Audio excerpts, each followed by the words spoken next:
अकोला गर्मी के दिनों को देखते हुए अकोला महानगर पालिका के सभी अस्पताल, स्कूल, कॉलेजेस, मंगल कार्यालय, होटल, लोन, बहुमंजिला इमारत और बड़े पैमाने पर प्रतिष्ठानों को सूचित किया जाता है कि आने वाले नागरिकों की जान माल की जान के लिए इन प्रतिष्ठानों को आग से खतरा नहीं होना चाहिए। इसके लिए लाइसेंस प्राप्त एजेंसी के माध्यम से प्रतिष्ठानों, हॉस्पिटल, मंगल कार्यालय को अग्नि सुरक्षा ऑडिट और अग्नि सुरक्षा प्रमाण पत्र लेना अनिवार्य है। महानगर पालिका के आयुक्त डॉक्टर सुनील लहानी के आदेश पर zone wise fire safety audit का निरीक्षण करने के लिए एक टीम सक्रिय कर दी गई है। सन 1 अप्रैल 2023 से 31 मार्च 2024 तक अग्निशमन की वसूली 1 करोड़ 8 लाख रुपए की गई। ऐसी जानकारी अग्निशमन के मुख्य अधिकारी हारून मनियार ने दी है।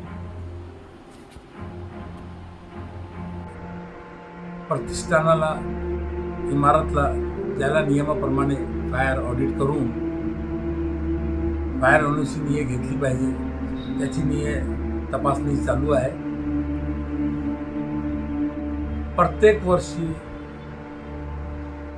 आम्ही असे पथक शहरात पाठवतो। प्रतिष्ठानाचे मालक आणि लोकांचे आम्हाला सहकार्य मिळालेले आहे। या वर्षी 2023-24 आमचे जे फायर ऑडिट होऊन फायर एनओसी आम्ही दिलेली आहे त्याची फीस आम्हाला जवळपास 1 कोटी 8 लाख रुपये मिळालेले आहे। याच्यात आमचे आयुक्त आणि प्रशासक व अग्निशामक विभागाचे सर्व अधिकारी, कर्मचारी व मनपाचे सर्व अधिकारी यांचं आम्हाला सहकार्य मिळालेलं आहे।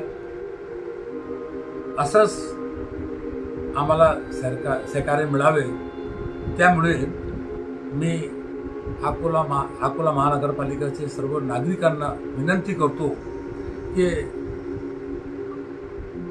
जे प्रतिष्ठानाचे जे मालक आहे त्यांनी अनुज्ञापत्री धारक एजन्सीजकडून फायर ऑडिट करून घ्यायचा आणि ते अग्निशामक विभागाला सबमिट करा आणि लगेच मी आम्ही त्यानुसार एनओसी त्याला देऊ आम्ही। तसेच उन्हाळ्याची सुरुवात झालेली आहे। जे कचरा जागावर जमा होतात त्याला काही नागरिकांनी आग लावून देतात, त्यामुळे मोठी आग पसरण्याची दाट शक्यता आहे। मी सर्व नागरिकांना विनंती करतो की ते